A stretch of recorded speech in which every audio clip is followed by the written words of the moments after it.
This episode of Bridgerton with Mary and Blake is brought to you by minutewithmary.com. Here I am sitting recording a podcast in my basement with my amazing husband, and You're I don't welcome, have by a the way. stitch of makeup on. And that's just because I am working on, letting my skin just be my skin and let it glow in all its glory. And I'm going to tell you something. If you too have been spending a lot more time makeup free, A, it's on trend for 2021. Really? But B, well, I think also thanks to the pandemic. Like a lot of people are just doing either the more natural look or just going au natural. But it doesn't mean you should skimp on skincare. I've got loads of great skincare that are completely customizable to your needs. You can find out more by searching Minute with Mary on Facebook or Instagram or YouTube, or you can just go to minutewithmary.com. Desperate times may call for desperate measures, but I would wager many will think her actions beyond the pale. Perhaps she thought it her only option, or perhaps she knows no shame. But I ask you, can the ends ever justify such wretched means?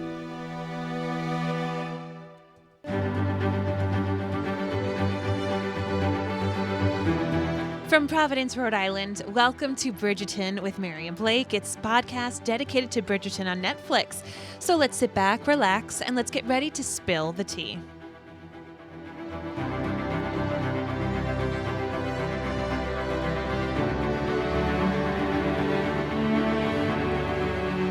Hello, everyone, and welcome back.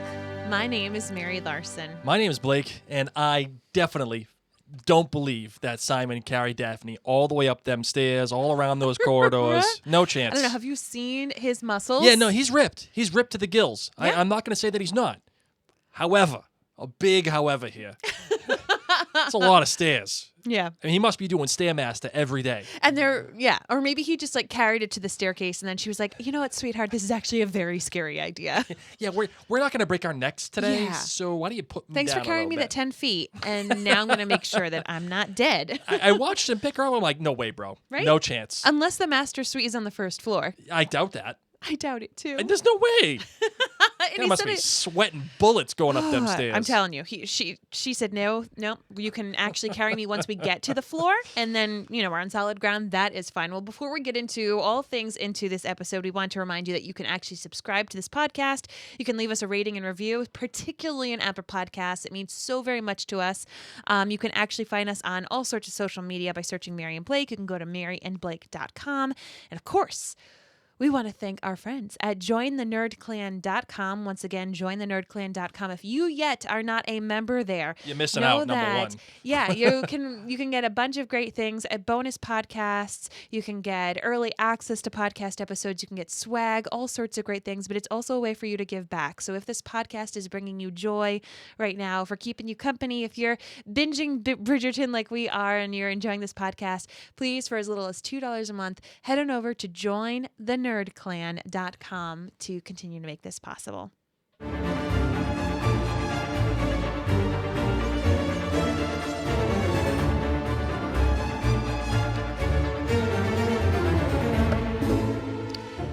Oh, hello. Tell me some of these episode deets. So the title for this episode was Swish, which is an obvious reference to what Lady Featherington asks Marina to do when she's looking at the dress. And you just swish a little bit, just go out there and check it out. And I think there's also a little bit of subtext here too for Daphne as well, where she's checking things out and seeing if she is with child, if she is not without child, and really how to create this child altogether. Like there's some real introspection here going on for Daphne. The director was Julianne Robinson. You should know that name.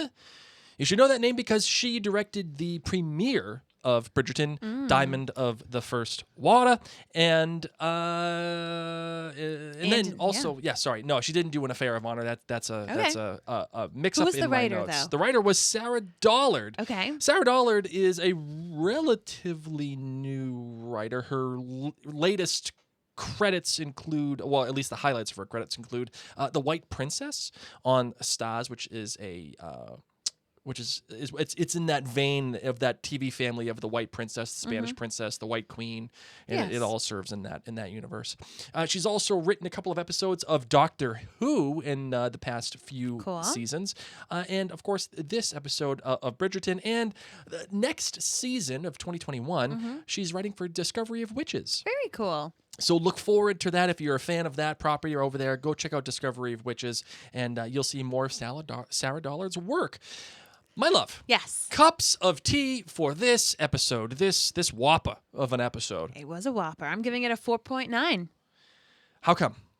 You will see. Oh, we're not going to have any teases, no nothing? No. Wow, okay, fair enough. All right, for me, I'm giving it a 4.4. Okay. I liked it a lot. Which is less than last episode as well. It is.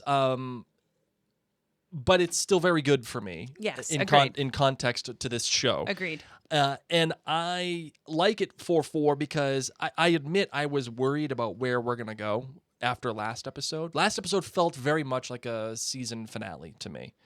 Oh, everyone's happy. We got married. We're going to have sex. And yeah. And everything is just, it's happening, you know. And we burn for each other. Yeah, and really what that was the end of the second act. Really, that's what it comes down to. And this is probably the beginning of the third act, the final act, where we have this one final major impediment. But I genuinely left this episode 106, like genuinely awful. Like I felt genuinely awful after I left this episode. And that is actually a good thing, because it shows we're going somewhere, number one, and number two, it shows that we actually care about these characters. So as much as we loved how everything was leaving off in the previous episode, everything seemed happy, everything seemed great, it all gets ruined. Topsy-turvy. It all gets ruined in one episode like that. Yep. And because of that, I'm giving it a 4.4. Yep. So that is my rating. You're GBG, my darling. You're good. You're bad. And you're great. Oh my good. It's just Lady Whistledown. Blowing up the engagement. Okay. Boom. Bye, Colin. Nope. All done. I just loved it. Lady Whistledown, who in this episode we are kind of led to believe is Penelope. Sure. So I just loved it. Way to go. Okay. Way to go. All right. My bad was the final sex scene, which we will get into. Yes. You know, like you said, leaving us all feeling pretty awful. And the great was the rest of the honeymoon. Okay. All the sex. Yes, so much sex happening. Yes. I mean, between just like doing it on the desk with the coins flying everywhere. Oh, like I am never going to see the Belle song, like, or yes. just Belle, like in the library On the ladder. But no, but yeah, on the ladder, and she's like Little Town, like where she's just like flying across, and ain't gonna be the same ever again. Nope. And that too is a good thing, Marvin. Oh no, exactly. Yep. Like well done, and like you said, having just the picnic outside, swans, bum, yep. Down. So I'm down for the honeymoon. Yep. For me, the good is like you, Mary, for your great. It's all the lovemaking in this episode. I really, really quite liked it, and I liked it a lot because it was unique and it wasn't just there. You know, I mean, we're banging in front of swans. Yep. We're doing it on a library ladder. Yes. We're doing it on a desk. We're doing it in some like everywhere and anywhere. in like some. Oh my god! In like a tomb. And like, well, I don't think it was a tomb. I think it was like I don't know what it was. I think that's dead people. I don't think that was dead people. If that's dead people, that's some serious subtext there. I mean, the fact that they're just disrespecting all that dead people and he's blowing things all over dead people, like whoa, you know, and I don't know the what- lack of respect for his ancestry, like that is some big time stuff. If that's What a do you tomb. think that building was, if not dead people? I don't know. The shed. I don't know. It's so. where they keep the lawnmower. No, there were stairs. Yeah, good point. Good point. I don't know what it was. Maybe it was just a pavilion where they go and they take in the surroundings. You'll see. Yeah, we'll see. We'll see what happens. But I really like it, and you know, where it was just a unique set of circumstances in the rain and the music and Sound of music. and it's multiple times. I mean, we have their first lovemaking session in the beginning. We have the middle lovemaking section in the middle. And then the final lovemaking Yes. session, which is really has nefarious purposes, but it shows you not only are they lovemaking, they're passionate, but their intimacy grows and their intimacy evolves. It evolves to a point of where it's not great, Correct. and there's story there. It's not just lovemaking for the sake of it. It reminded me of the wedding in Outlander. You know, when they showed the yes. number of times that Claire and Jamie, #spoilers, get it on. And yes, they do get married. It showed each time. Anna Forster, the director of that episode, was very specific about how she shot those about those scenes, and the sequence in which they happened.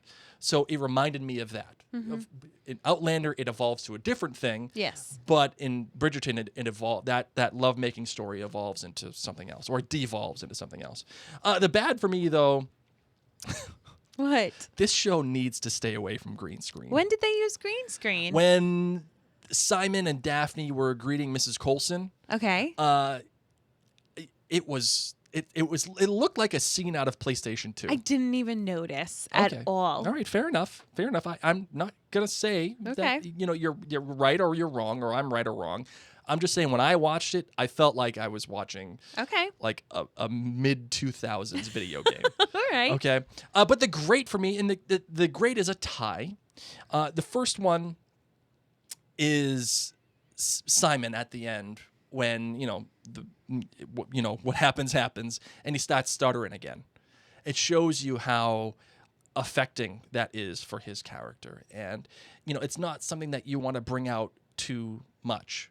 It's not something that you want to use too often. You use it in these very special circumstances, and it happened earlier in this season, of course, regarding Daphne with Lady Danbury, and then it happens again regarding Daphne, but for much different reasons. Yes. So I really like that. I like how they're utilizing it and what that means to that character. But the other one that I really quite like is the crying scene with Penelope and Eloise. It's a genuine moment. Yes. It is a real thing, and I've been there. I've done that when I've seen you or I've talked to you on the phone. I can think of one instance in particular where you answer the phone and I just started crying like that because you're just overwhelmed with emotion. It's real, and it's an actual, real, tangible thing for our characters to in their relationship. It's a good development for them and what that means. So that is my GBG. And now it's time for the music. Yay. It's time for the music. There were two songs that were really used in this episode. I mean, outside of the actual score itself. The first one is a song by, I don't know how to pronounce this. I'm not sure if it is If you're supposed to spell it. if it's Jpoland or Japlond. I have no idea. Same. But it is the song called "The End," and this is the song right here, and it's actually the original version of that. And what happens is this song gets played while In the final sex in the scene. final sex scene, and it's not a happy song. It's this one.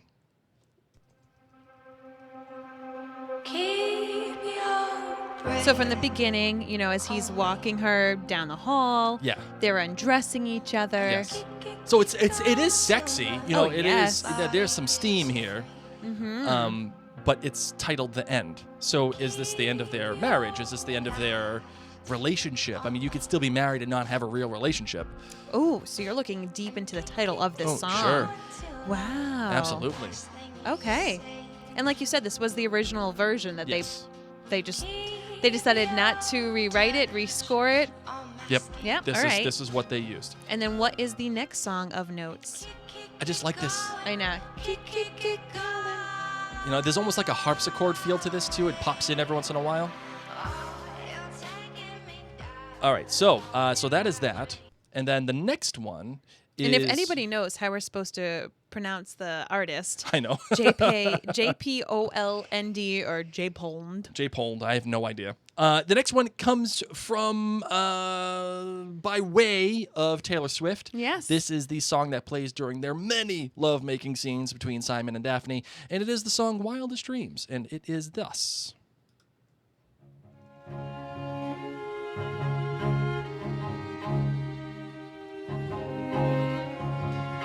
This is also another really good cover too.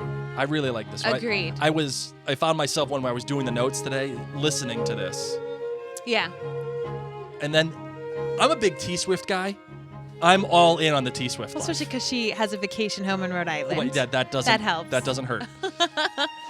So I was listening to this, and then I was like, I gotta go find the original T Swift. Oh. So I was in yeah. my office, and the girls that work with me are like, "What are you doing?" I'm like, "Don't you dare Don't dare. besmirch the good name of T Swift."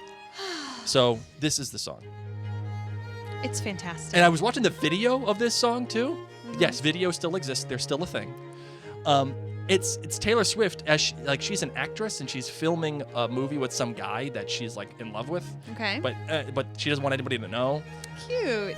So it's this is more of a in line with what we were watching. Yeah. For that. So Nice. so that is that. That All is right. Wildest Dreams by Taylor Swift. Well, thanks for getting to the music for us. You're welcome. So as remade by Bridgerton. So, okay, this episode packed a punch, right? And it Yes. caused a lot of controversy over the interwebs, over social media. And I'll be real with you. We can either acknowledge the elephant in the room and talk about the last sex scene and what happened between Daphne and Simon right now, or we can have a positive podcast and talk about all the other things and then end with Daphne and Well- Simon. And part of me, No, go ahead. part of me wants to get the happy things done. I was just gonna say, let's get it out of the way. Okay. Let's get it out of the way. And I only say that here because what happens at the end is full circle with the rest of the episode. Meaning, when in Mary and Blake Media, what we try to do is we try to find the theme. What is the theme? And as most of you know, theme is a big thing when you're writing television or writing books or you're writing movies. What is the purpose? What is the point? What are we doing here?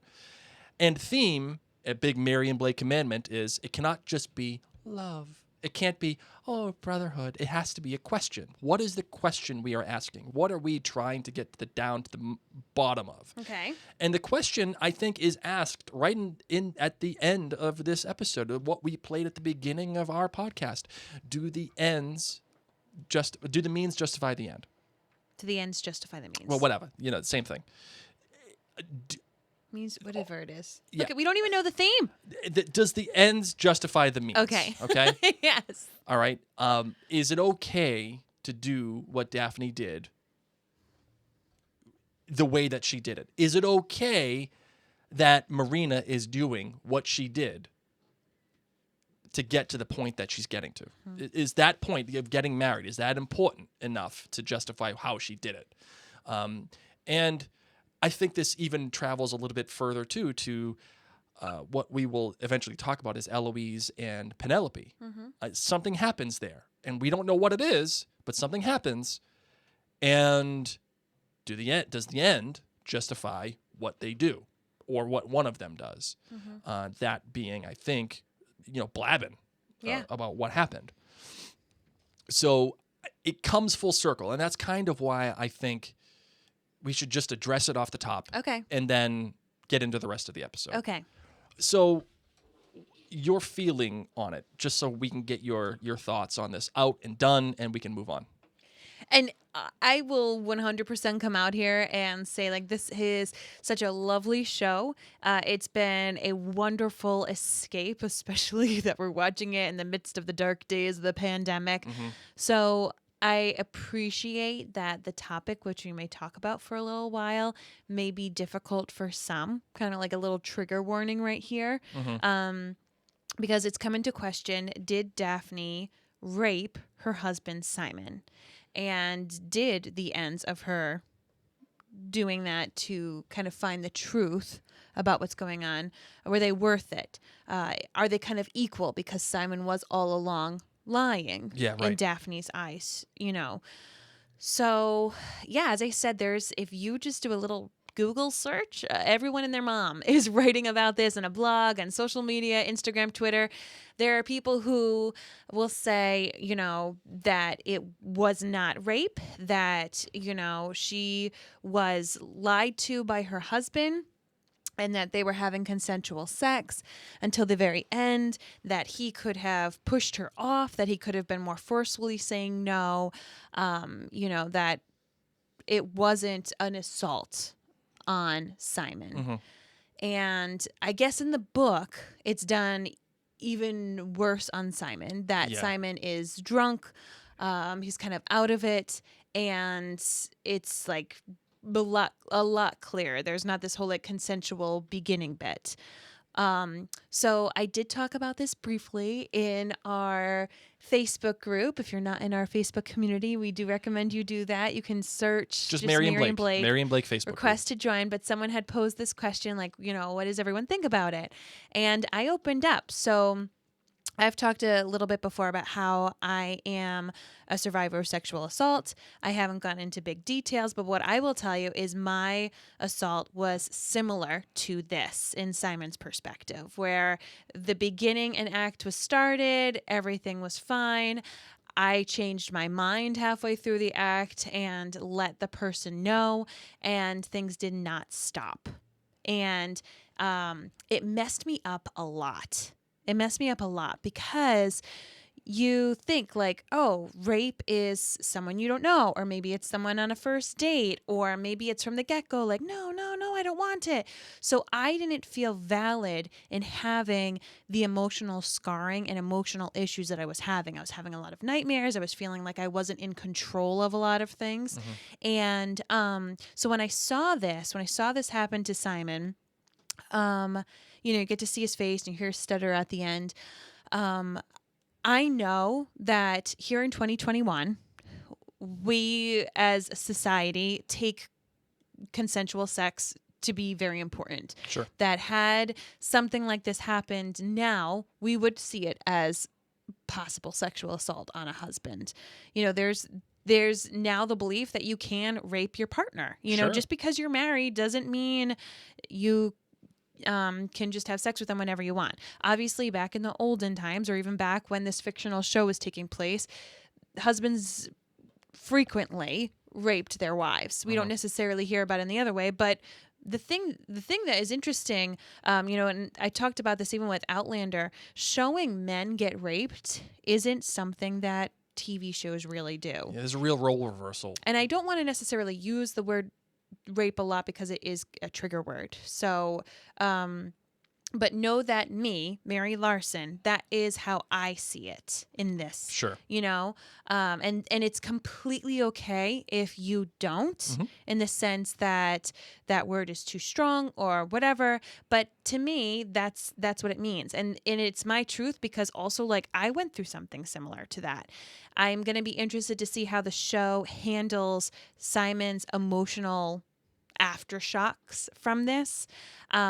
Yes, he was kind of holding back truth from Daphne. I don't think that it meant that they should have done this, but when you step back and you take things through the lens of this time period, I don't think it would have been seen that way during this time period. Yep. And I think both people had been doing wrong. And what I hope is that they can recover from this. One thing that I will say is that when an assault happens of this style, I don't think that it means that a relationship needs to be ended always.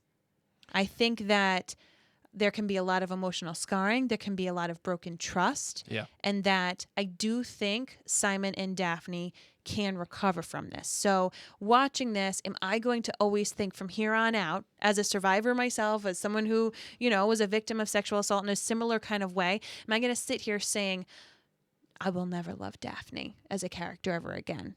I don't know, but I won't definitely say yes, if that makes sense. She's not like the ultimate villain in my eyes right now, Right. But I do feel for Simon, and I also think that it's tough because, as I said, we're not necessarily attuned to the fact that men can be sexually assaulted, particularly by women. Yep. I also think that it's of note that a black man was sexually assaulted by a white woman. Sure. So I just think that it's things that kind of like need to be noted, as I said, I'm not holding it against the show. It's I'm more not food holding for it thought. against Daphne. Exactly. Yeah. And I would ask those of you who are having these big conversations online to be cautious with how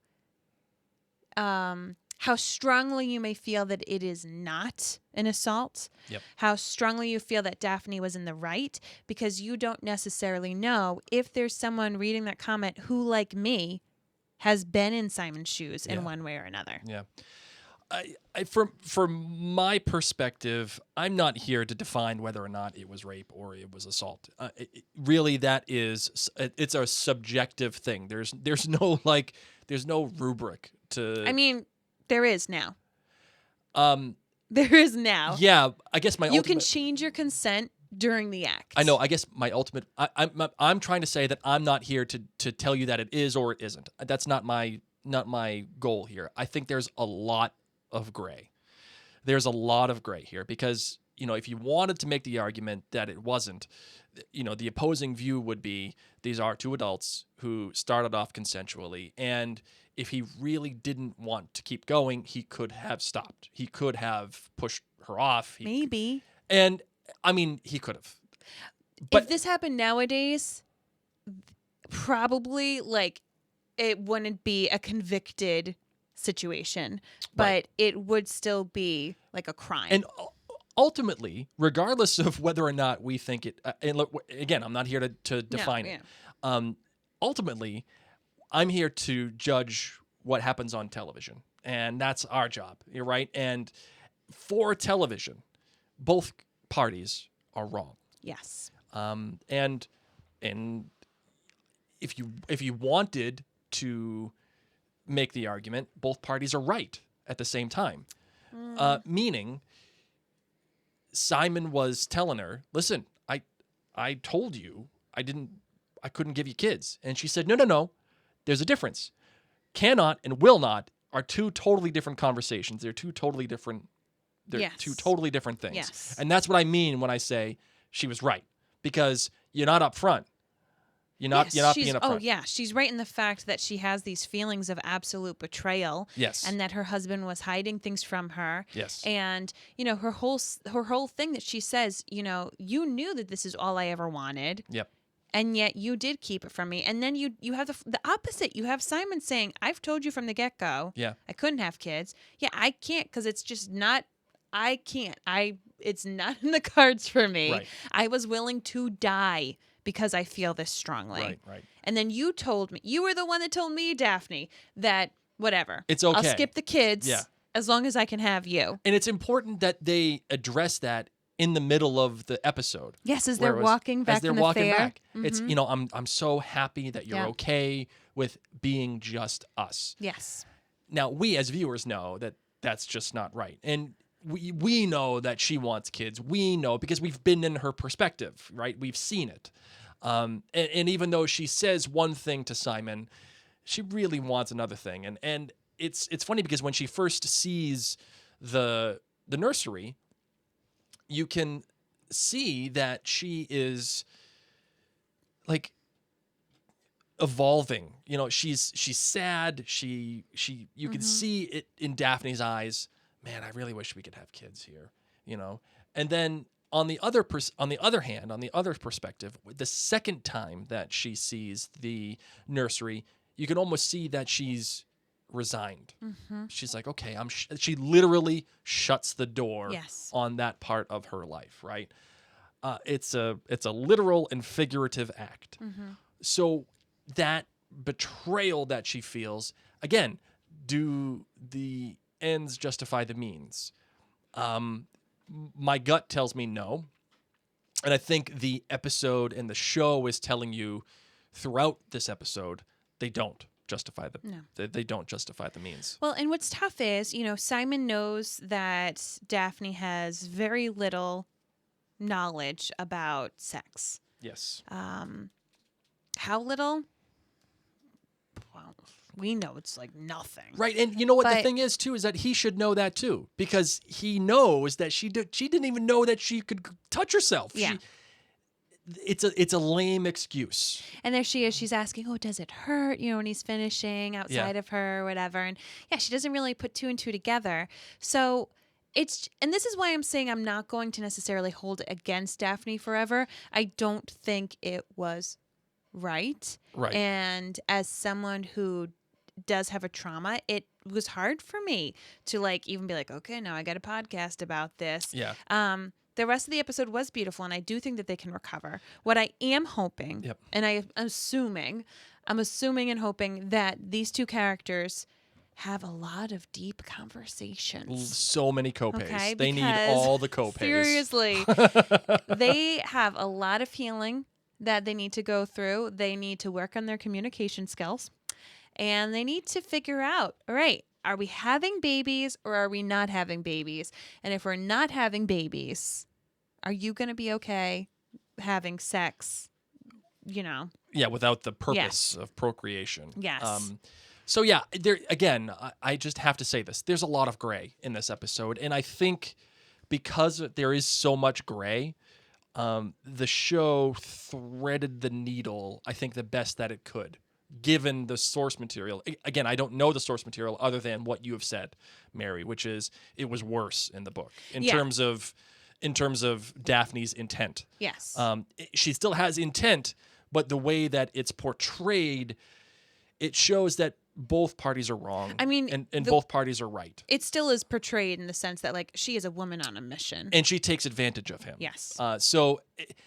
But they're not making her out to be the clear villain, in my opinion, and they're not making him out to be the clear villain or the clear victim.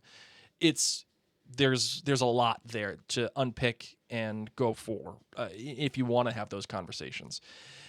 So I think we could table that discussion for the rest of the episode. We can put that up on a high shelf in that bookshelf. Yeah, and just allow that to be, and know that we have gone with it. We've talked about it. I think there are arguments to be made on either side, and whatever way that you want to believe, that's cool with me. But just know that it is what it is. Fair enough?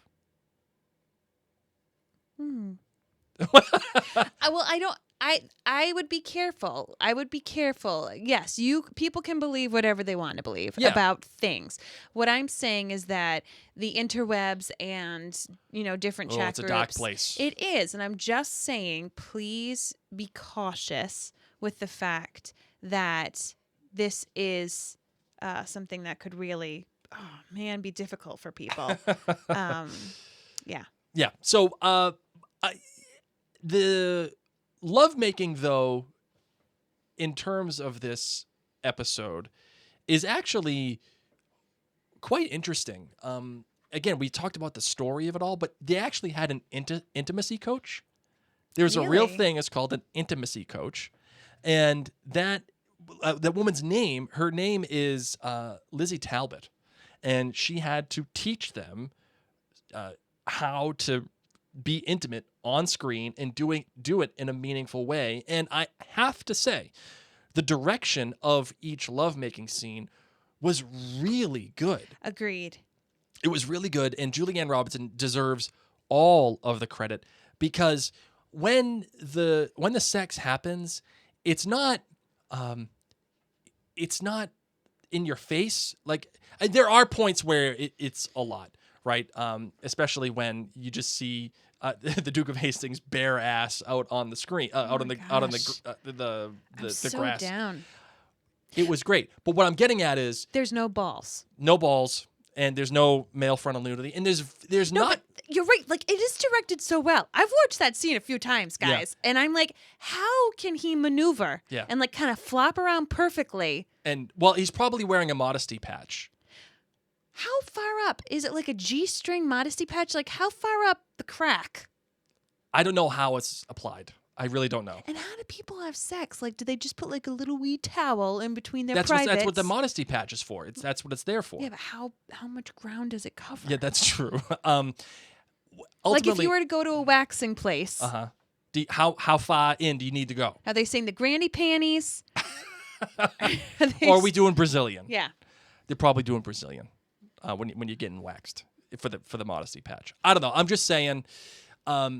Anyway, you're saying the direction was of the really making good. love scenes. And I like it because the sex and the sexual aspect of the show when it comes to what? Yep.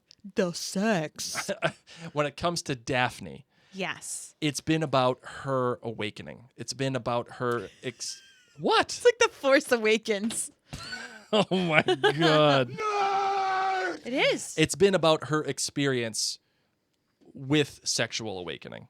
Well, and then you have the complete opposite of Simon to Daphne, continually asking her, "Do you like this? Right. What do you want me to do?" Like, Sure. So it's my ultimate point is, Mary, especially in light of what you just said, the direction of each scene when it comes to the sexual act, it's really focused. If you go back on it, it's really focused on Daphne the entire time. Or for Yes. most of it, it's on her. It's on the her O pleasure, face, on the her O feelings, face. yes. You know, it's especially when she's on the ladder. You know, it's focused just on her. I did love that latter scene because when they begin, you know, she's asking like, "Oh, what will the help think?" Right. And then later on, when she's on the ladder, Yeah. Simon is the one that says, "What do the help think?" And she's like, "Whatever, man." So what? And it's great too because the help is listening in yeah. on this, which was another.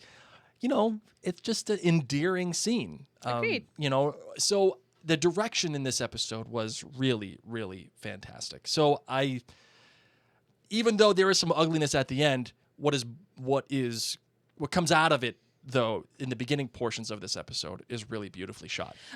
The Duke and Duchess, while they're not having some rumpy pumpy time, Sure. they get to go out into Little Town. It's a quiet village every day, pretty much like the one before, except when it's the May Day. Yes. And, you know, they got this fair. At least it looked like May Day because they had the May Day pole. Mm-hmm. They got this fair going on. They got the three little pigs, huff and puff and blow your house down. But don't worry, because the three little pigs are saved. Yeah, but that there is cause to worry because even though the three little pigs are saved, that means nobody gets the pork Nobody gets money. contract. Please enter old guy with big hat who we can't understand and needs subtitles. That guy's hat, no joke, was like a snowman hat. I was looking at it and I was like, that's the kind of hat I want to put on Frosty. Absolutely. And he comes in here, he's like, excuse me, sir. Wow. Okay, let's rewind and subtitles. That's literally what I did to Blake. I was like, I need to pause this because that guy, I think, just said a sentence. I don't even know what he said. And it looks like he's going to be here for a little while. So I had to put on the subtitles. And he ends up saying, we're all poor. Yeah. You guys are just chilling. I love this guy. I wonder if he had a few drams. Oh, definitely did. And if his friends were like, somebody's got to say something to the Duke. I'll do it. I'll do it. I've got my confidence hat. I'll do it. This is my power hat. And they're like, Marty, you've had a few drams, buddy. We can't even understand you. We know you. It's fine. Fine. Don't you worry about what I I totally know what I say. You're gonna get the point. I'll tell you that. And they did. They did. It's like Sully from Southie going up to somebody being like, "Hey, you know what you doing? The snow plows. It sucks. I'm shoveling out my So what do my they parking do to space." help the people? Obviously, the Duke is working on all the finances and everything. Yeah. We see that scene later with Daphne in the white with the umbrella, and it's the guy in the background again. I did not turn on the subtitles for him a second time, though. I'll tell you. Yeah, no. What I think you can imply is that they bought all the stuff from him. And then later on, before the sex scene at dinner, we see the pig, the roast. That's a baby pig. Yeah, right. Yeah. And you know, there's some. They're just you gonna know, pig every day. There's some symbolism there. You know, it's a baby pig being killed and slaughtered and eaten for dinner. And if you wanted to say something along the lines of Daphne's youth, innocence is gone now because of her decision, I think there's some stuff you can mine there. If you squinted at it, you could probably mine it. But what you can infer from that, from the pig showing up, is that she does pick somebody, and she does say, "Okay, you win, you get the contract," or maybe all of them get the contract. I'm literally gonna have sausage, bacon, and just straight up pig every day. Why not? I'm not gonna get. I won't get sick of bacon. Who gets sick of bacon? The other white meat.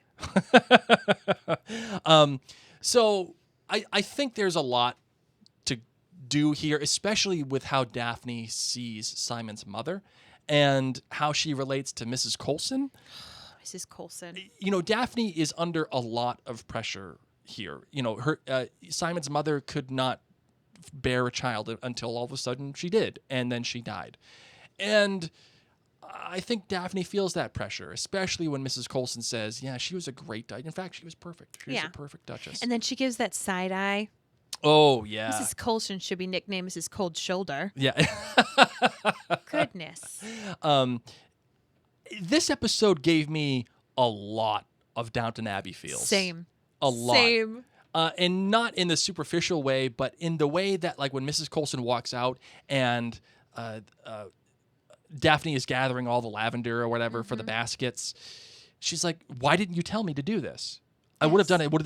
I would have done it perfectly." And I think the show is trying to give you a perspective of, well, Daphne, maybe that's not right. Maybe Mrs. Coulson is overstepping. Daphne just wants to she just wants to do it.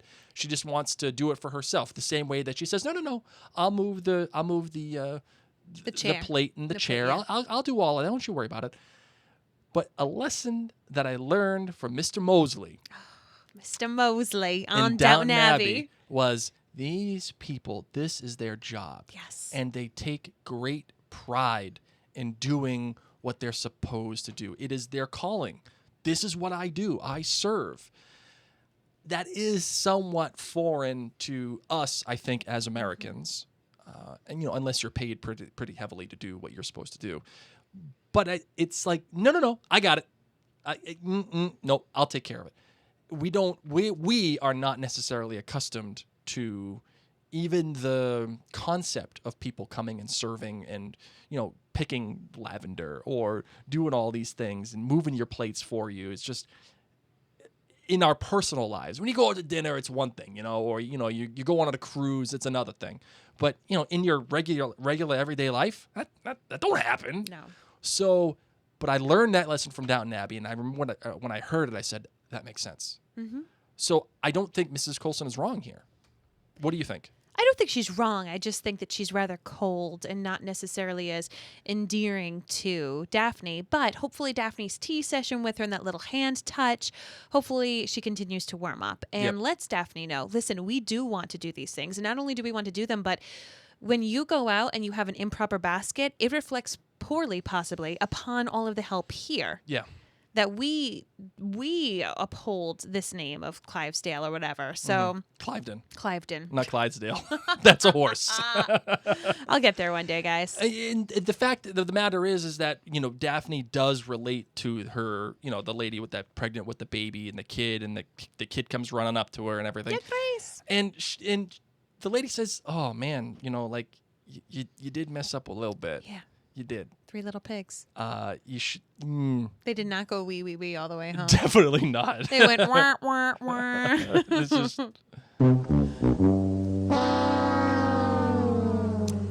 So we go up from one fair to another outdoor event with all of the Featherington people and all of the Bridgerton people and just all these people. They're just out in some garden. Just walking around.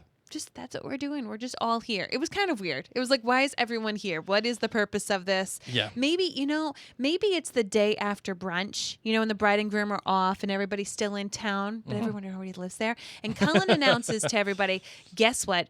I am marrying Marina. Yep. Not great, Bob. Lady Bridgerton. Not great, Bob. When Anthony comes over and he's like, Mom, what's going on? She's like, shut your face. Yeah. People are looking. Just slap on that smile like I taught you. We're going to deal with this later. And I loved how she spoke with Colin, how she, was a respectful mother. Yeah, she lets him know. Yeah, that this was still a shock. Anthony, of course, gets after him. Oh, maybe it's because you're horny. Yeah. And I take you to the brothels. Just red flags right and left. And then, of course, the meat of the matter. When Penelope has some conversations with Marina.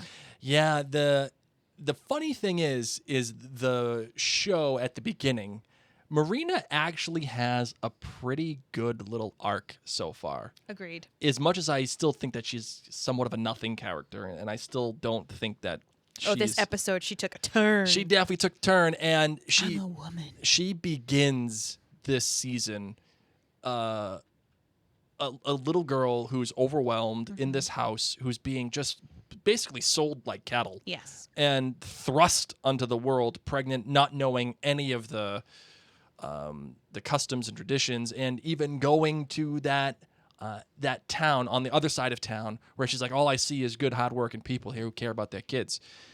She goes from that to conspiring with Lady Featherington and really becoming Lady Featherington in many ways. Yep. It's a pretty good little arc. I mean, you also get her talking to the lady in French. Yes. See, I told you that she had the French accent when it benefited her. And then when she wasn't around, with all the publicly when she was with Sienna, straight up British accent, and not even like a high born. It's like a low born accent. Yes. It's like you're down in the dumps in Liverpool somewhere. Hey, careful. Well, it's like saying you're down in the dumps in Boston. That's what it sounded like, and I love how Marina all of a sudden just comes up with this and calls her out.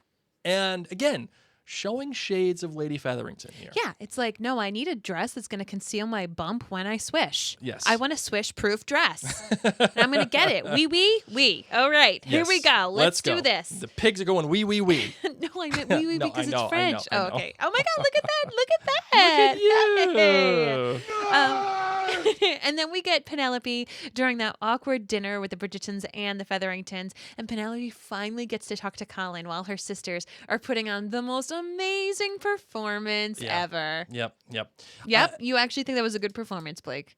No, I was saying that That's like what it sounds like when Blake sings. It does sound like that. That's why that's a Mary and Blake commandment too. Blake is not allowed to sing. Oh gosh, she gets out there and you wonder, I wonder, and I was like, is she just gonna tell him? Is she gonna straight up say she's pregnant? That's what I thought was gonna happen. She'd be preggers. And instead she takes a slightly higher road. Marina's in love. I've seen their letters. And Colin, bless little Colin's heart. Yeah. Okay. So what? He's like, Whatevs. it's all right. I've cared about people before too. That's old news, girl. We're getting married. But thank you, Penelope. Thank you so much for being such a good friend. And then Marina comes out and she sees what Penelope was just about to do. And she cries and she lays it on thick. We gotta get married right now.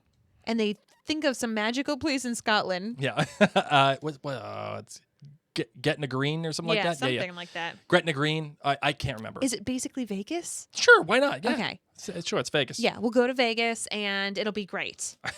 And we'll get married. It's perfect. Where's Elvis? So they're all ready to go. And Penelope somehow finds the practice sheet. Yeah. At the in her mother's room, and then she brings it to Marina's room and she finds all the letters. And it's this one last desperate attempt to try to convince her, oh my God, guess what happened? My mother did this to you. You should be pissed. Yes. Like, what are we doing? Your love is still alive. But Marina also has a point. Okay, sure. Yeah, it was a fake. Okay, sure. But the guy still hasn't responded to me. Still hasn't said nothing. So I gotta do what's best for me. I'm still pregnant and getting bigger every day. Yeah, right. And that's Colin. why I'm saying she's turning into Lady Featherington here a little bit, because she knows that if she doesn't do it, she is going to end up like those people that she saw. And she knows that ain't right. And then we have the conversation between her and Penelope where she flat out was like, you're in love with Colin, aren't you? That's what this is all about. This is why you care so much about my choosing him. This is why you care so much about protecting him. And the truth of the matter is, Penelope, that Colin sees you the same way he sees his little sister Eloise, pretty much the same way he sees his little baby sister Hyacinth. Whereas and then you can need like the Jessica Rabbit music, why don't you do right? I'm a woman, baby. Yeah. And you be nothing. Yeah. So since I'm a woman, women have to do tough things. So there you go. Marina comes from the clouds and gives the people's elbow to Penelope in the worst way. Oh, and it's Penelope. so bad that Penelope just doesn't do anything. You have to just quit life at that point. You just have to quit and just move on. She goes and finds her bestie. Yeah. They go get some Ben and Jerry's, and then Eloise and Penelope have this big sesh, and they're like, "How do we get this how do we get back? situation? Yeah, let's get Colin back." Yeah. So there is that. That's a thing, and I love how this ending sequence was edited. all of the lies, all of the misgivings and the misdoings and all the everythings, the misappropriation, like all it, the bill comes and someone's got to pay. Yes. And for all of our characters, the bill comes and they got to pay. And it's Lady Featherington. It is Colin now. It is Penelope that she's got to pay the bill a little bit here too. It is Marina that's got to pay the bill. Everybody's got to pay the bill. Yes. Someone's sitting there. It's like in Home Alone when the pizza guy's sitting there waiting to get paid. He's like, you going to pay me? No. Okay. You going to pay me? No. And, Uncle Bob is like, no, this is my brother's house. He'll pay you. Yeah. $149? Yeah. He'll take care of it. Look what you did, you little jerk. One of the worst characters ever created. He's Agreed. awful. Agreed. Anyway, so that's that. Anything that's it. You want to say about this episode? No. You ready for some Lady Whistledown power rankings? Yes, it's going to be a little difficult, but yes. Let's do it.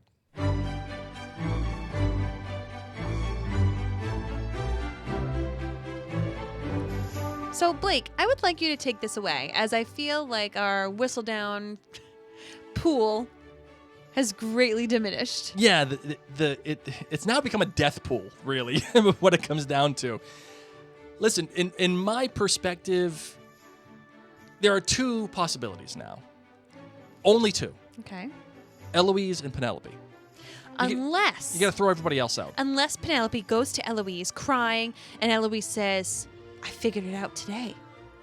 I know who it is. Yeah, and the Queen has given Eloise this, charge of finding out who Whistledown so maybe is. Eloise just figured it out, and she's like, I'm going to take you to my new best friend, Lady Whistledown. Maybe there's... Fair. Right? Like, I can solve this problem. Then Rusty. it definitely ain't Benedict. Oh, no. Definitely not Benedict then. No. Because I think they would have showed that, number one. And if Eloise knew it was Benedict, they would have to show that. It has to be Penelope. Or it has to be Eloise. Yeah. It has to be one of them. Or it's someone off screen. But not Benedict. Like it still could be the Queen's servant. That holds the dog. It could be. Okay. Because now, since Eloise has a direct connection to the Queen, she could get the printing done. She could go to the guy and she could talk to him about it. So that, but our money's on Penelope. Yeah, I'm going. My chips are all in on Penelope now. The dark horse is now the favorite, and that's what I'm going with. Fair? Fair. All right. That is that. All right, you ready for some scribbling predictions? Yes, I am. Do I have one? I don't think I wrote one today. I don't really have one. I was all kerfuffle after this episode, so I don't have any predictions. Yeah. Let's see if I can think of one on the fly here. This is like intense Mary and Blake media stuff right here. This is like on the fly thing. Hold on. Let me delay a little bit here. No, you can't. There you go. I gotta buy myself a couple of seconds. Ready, set, go. Okay. How about something about Lady Whistledown? Well, I already said that. It's Penelope. No. You know what, honey? You know what? It's okay. We'll skip this week. I gotta have one. You know what? Marina? Yes. Marina does some bad stuff, dude. I wonder if she tries to leave, number one, or number two, if she tries to hurt herself. You know what? Okay, speaking totally different, because that's really dark, Blake. Yes, it is. You know how, guys, in the last episode we were talking about how Penelope, she's going to be kind of like Sweeney Todd? Yes. Oh, when Penelope was like tiptoeing around the house barefoot. Yeah. I started to sing it to Blake. I was like, did. here she goes. She's going crazy. Yeah, so... she didn't do anything naughty. All right. The end of scribbling predictions. Yes, I'll go with that. Let's close out the show. Yes, we will do that. Thank you. You ready? Yeah. Hold on. I'm trying to find the thing that I want here. Okay. Sorry, you're going to have to vamp for me for 5 more seconds. Oh, Blake, I love you so very much. Yes, you do. I know. Do you burn for me? Yeah. Yes, I do. Yeah, you do. Oh. Oh, here we go. You're going to need to fast forward a wee bit. Oh, no, not Indiana Jones. Okay, Blake, you failed. Oh my God, no. Okay, just turn it all off. Just turn it all off. No, I'm On that note, intent. just play our regular closing song, my love. This is Sweeney Todd. Okay. Yeah, you know what? This ain't working. No, This- Blake. It's not where I thought it would. I thought it Okay. would. I thought it would work. You don't know the soundtrack as well as you think you do. No, I huh? don't. I wanted the one where Johnny Depp is singing. He's talking about the Yeah. town and the shit Yes. and the whole thing. Okay, I know, honey. All right, It's sorry. okay. Here we go. We'll go back to playing our real music. Let's go back to this actually beautiful song right now to close out the show. Thank you all so much for sticking with us through this episode. You know, we laughed, we cried. It's an awkward topic to bring up, and we appreciate your listening, even if you disagree with us greatly. Know that we appreciate you as listeners. We appreciate you as part of members of our community. And once again, become a part of our community. Go onto Facebook, search Mary and Blake. We've got a great group of people there who love to talk about all the different podcasts that we talk about. And they're a respectful, wonderful bunch of peeps. Yeah, absolutely. And go to the jointhenerdclan.com to partake in that wonderful community. There's so much happening over there. And if, again, like we said last episode, if you want to support this small independent company of Mary and Blake Media, that's the best way to do it. And go out there and check it out, jointhenerdclan.com, and get all of the great benefits that come along with that community. So, As for now, ladies and gents, Yep. I'm Mary Larson. my name is Blake. Now go out there and get some more tea. There was a suggestion, by the way, from one of our listeners that it should be brew more tea. I like that better. You want to do that? Yeah, it's just like spilling the tea in the beginning. I feel a little weird since Simon spills his semen. Yeah, but that has nothing to. That has I know. It's spilling the Let's tea. brew some more tea. Tea. I like that a lot more. Yeah, Brew well, s- go now out there. go out there and brew some more tea. I like it. Yeah, that's good. Okay. All right. Thanks, everybody. Bye.